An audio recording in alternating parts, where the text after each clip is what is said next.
I'm sure it'll be no surprise to you to hear that the child of House Minority Whip Catherine M. Clark turns out to be an Antifa, anti-police extremist, terrorist, whatever you want to call it, a far-left extremist.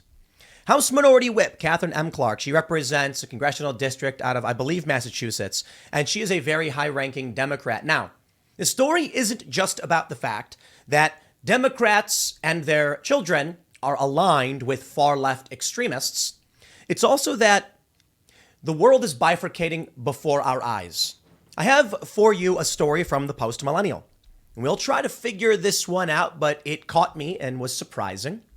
Son of Democrat House Minority Whip arrested for assaulting cop during Boston Antifa event. Well, that's a political scandal in and of itself. The son of a Democrat. Well, strangely, if you go over to the Daily Mail, it says House Democratic leader's daughter is arrested after spray painting. All cops are, if you know where that one goes, on monument and assaulting officer during Antifa protest in Boston. Catherine Clark's daughter was arrested at an Antifa protest on Saturday night. The deconstruction of language is an element of the deconstruction of society. If you cannot adequately convey information to another person, how can you make determinations on how your country or world should function? And herein lies the story. Was a young woman spray painting and then arrested by the police, such as to play to our biases as it pertains to men and women? That is, when a woman strikes a man in public, people go, hey, well, what are you doing? When a man strikes a woman in public, they tackle him to the ground, they beat the crap out of him, or they, pin him and call the police. There was a social experiment that was done once where they have a guy screaming at a woman in public and raising his hand to her. And then people be like, hey, whoa, what are you doing? You don't hit women, man. And then they did the same thing where the woman is smacking the guy, actually hitting him, and people are laughing. Now, a lot of people came out and said that's the sexism against men, that men are strong, men can't be hurt. Yes, perhaps. And some people would say that's wrong. We want equality, right? But the reality is human beings do not fear for the safety of males in the same way for a variety of reasons. So take a look at this story, which of course is about a biological male who I guess some people are identifying as a young woman. You see, right here, you have an important factor in the cultural breakdown and decay that we need to talk about. It is not just, as I mentioned, that a high-ranking Democrat's child is a terrorist, whatever you want to call him. But it's also that we're having trouble actually conveying information to each other to explain what's going on. And thus, for the Democrats and for the left who hear daughter, they will default assume it was a small young woman who was being arrested by the police. And they're going to say, assaulting an officer, is that really necessary? Instead of the fact that it was a violent terrorist male. And that's the challenge. I'm not here to pass judgment on an individual for being trans, nothing like that. I'm here to point out we have two different NewsGuard certified news outlets, both telling us something different. A son was arrested, a daughter was arrested. Which is it? If you want to actually understand reality, you'd have to say male child. But that's making it harder to communicate. And that's the game. I'll talk more about this, the bifurcation of society. But first, let's read this story and learn about this crackpot Democrat's kid. Post-millennial reports. The son of Democrat House Minority Whip Catherine M. Clark was reportedly arrested during an Antifa riot in Boston, Massachusetts, after allegedly vandalizing personal property, and was charged with assaulting an officer while resisting arrest Saturday night. According to the Boston Police Department, at about 9:30 p.m., officers responded to a protest at the Parkman Bandstand Monument located in the Boston Commons. Upon arrival, officers observed an individual defacing the monument with spray paint. The tagging read, "No Cop City" and "A Cab." Authorities stated the phrase are commonly utilized by anti-police Antifa activists, including the ones rioting in the Atlanta Autonomous Zone. Look, I'm done playing games. Terrorist. The child of Minority Whip Catherine Clark is a terrorist. I'm going to say it again because I'm done playing games. For the past 10 years, technically longer, we have seen people waving the banner with a symbol on it, mercilessly beating people, actually having killed people, and now carrying weapons across state lines into Atlanta, shooting at cops and threatening them with assassinations. If this woman, Catherine Clark, if her kid was marching around, say, with a group of people that were flying swastikas, would we be like, no, they're not Nazis. It's just, no, sorry. I'm not playing stupid games. When that dude showed up in Portland, I can't remember his name, yelling the N-word and carrying a swastika flag, they kicked him out. They said, get away from us. These Antifa people don't kick each other out. They're aligned with one another. So I'm not going to play these stupid games anymore. Catherine M. Clark's child is a terrorist. And look at this. I find this fascinating. There's a photo, Antifa Watch tweets. It appears that the child of Democrat House Minority Whip Catherine M. Clark was arrested for assaulting an officer. Jared Riley Dowell allegedly graffitied Stop Cop City. Look at this photo. If you can see, it's kind of small, but they do this thing where they like tilt their heads down and look up like a villain from a cartoon show. Peter Strzok did it. Blasey Ford did it. And now you have this person doing it. Low camera angle, looking up like, oh, like that's the villainous expression from cartoons. Why? It's just so weird. I got chickens, my friends. You know I have chickens. We got two Barred Plymouth Rock, whatever. They look like zebras. Anyway, there's two of them. One's name is Vanessa and one is Dorothy. Dorothy has big, bright, round eyes and looks kind of doughy and silly. And Vanessa has a furrowed brow, walking around all with like an angry looking, Here's the funny thing. They're chickens, all right? Here's my point. When Dorothy has sons and Vanessa has sons, and the eyes are in the children, it's so crazy. You look at the rooster boys, and you can see the angry eyes, and you can see the doughy eyes. Here's the funny thing. Dorothy, with her doughy eyes, is very docile. And Vanessa, with her furrowed, angry brow, is really aggressive and mean. And I thought it was funny that was the case, because like the eyes are like, Ngrr. And I'm like, even in chickens, they're little chicken personalities. Here's my point, okay? For one, I like talking about chickens, as most of you know.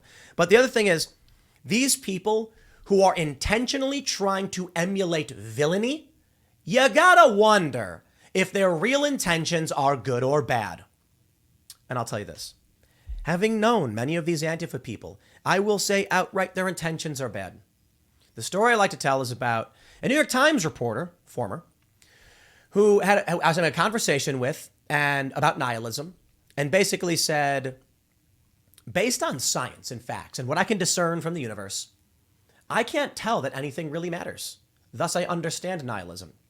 Okay, however, that just means that we give meaning as people to the universe that we are in. It's a sandbox video game. It only has the meaning that you ascribe to it. So let's generate a positive message, positive meaning, and build things in a way that makes people feel good and makes things generally better. Get rid of bad stuff, keep good stuff. Like, disease is bad, it hurts people. Let's get rid of that. Going to space is good. Let's do more of that. We love people. Let's make more people. What I was told by this Antifa woman was, if nothing matters, who cares? It's just fun to shake things up and watch it burn. That's right. Some people just want to watch the world burn.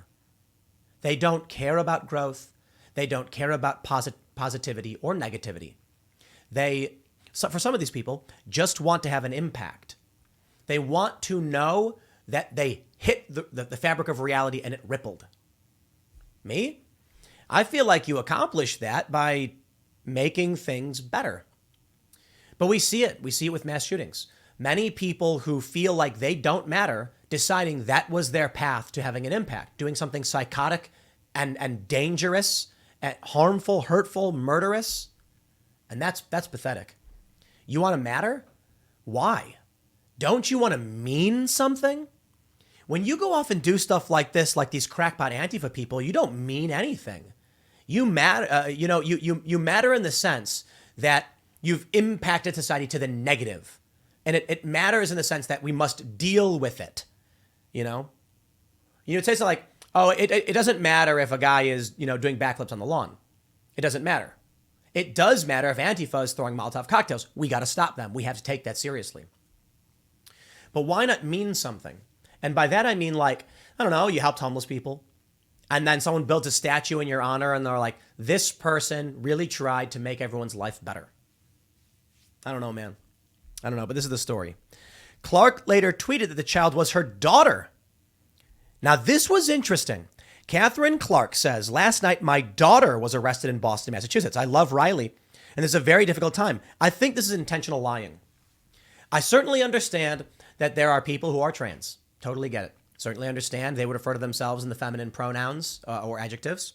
However, in this instance, I feel like they're trying to make it seem like this violent biological male is just like a young, angry woman. There is something in our biases. The average person hears this story and thinks daughter. They do not think large man. They think small woman, changing the context of what really happened. I also wonder if Catherine Clark has a daughter, and then it's like, you know, look, if someone's looking at your family and they see two males and one female, and you're like, my daughter got arrested, they're going to be like, that daughter is going to be like, dude, you know, like you're making it sound like it was me. But I think she has three male children. So according to an online biography for Rep. Clark, a Jared Dowell was listed as her child. During Dowell's arrest, a group of about 20 protesters surrounded the officers while screaming profanities through megaphones, said the department. This was still taking place on a public street, causing traffic to come to a standstill, according to the statement. While interfering with the arrest of Jared Dowell, an officer was hit in the face and could be seen bleeding from his nose and mouth.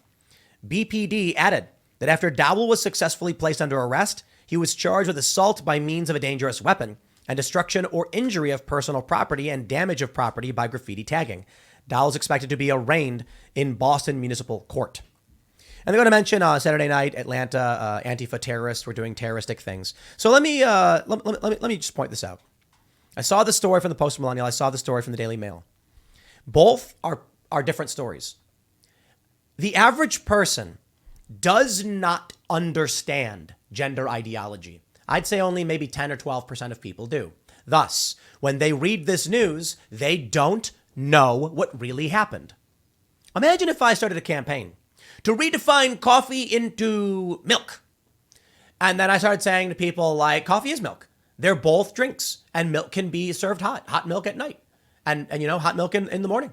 And so coffee and milk are the same thing. It's just you know. And then I started saying like, I spilled my milk, and then someone's like, yep, but it's coffee. That's what they're doing.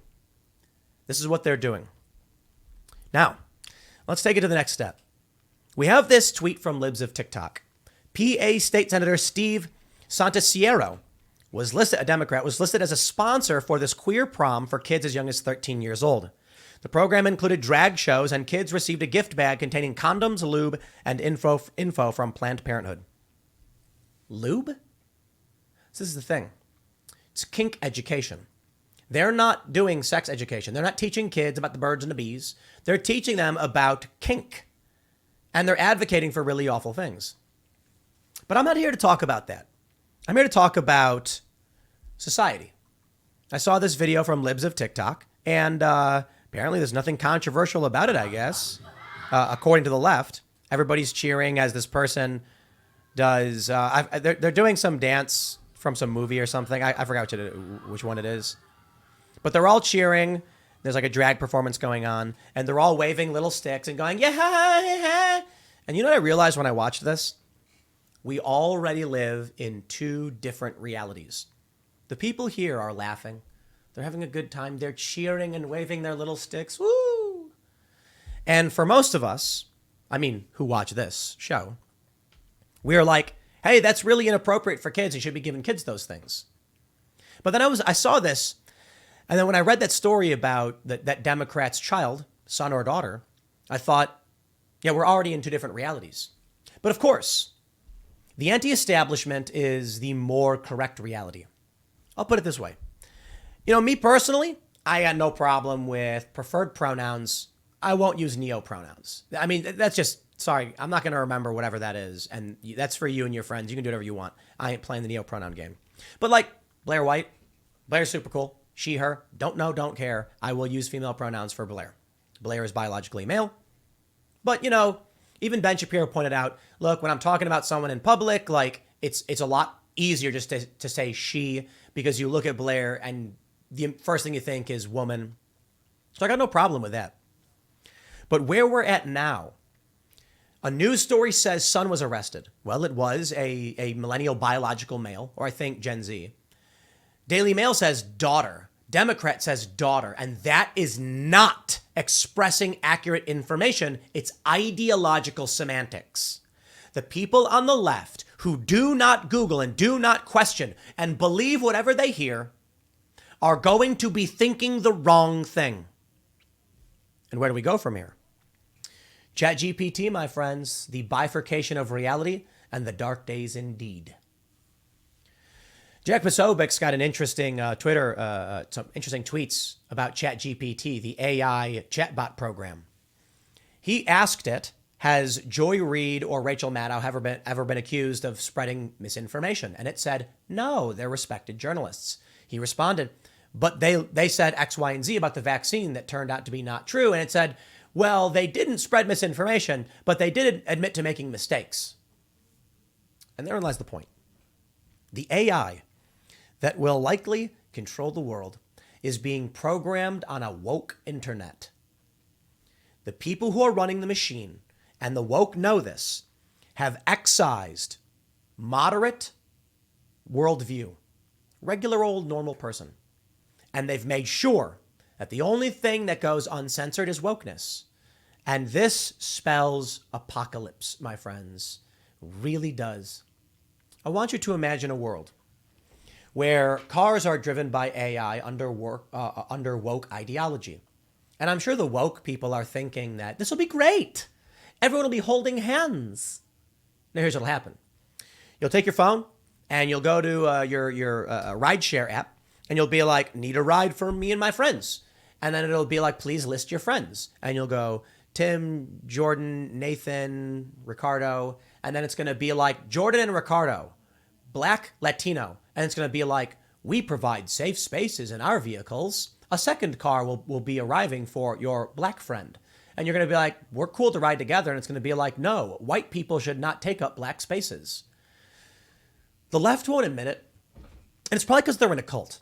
But the segregation stuff is legit. It's real. It's happening. Okay? It's bad. It is nightmarish. It needs to be stopped. But it is happening. They've done it in Michigan. They've done it in Seattle. They do it all the time. I've seen it happening for the past 10 years. I've seen it at protests. Can't believe it's been that long. Since, I mean, longer than 10 years. I mean, Occupy Wall Street, they were doing it. The AI is going to be built on that. And they're going to say things like this.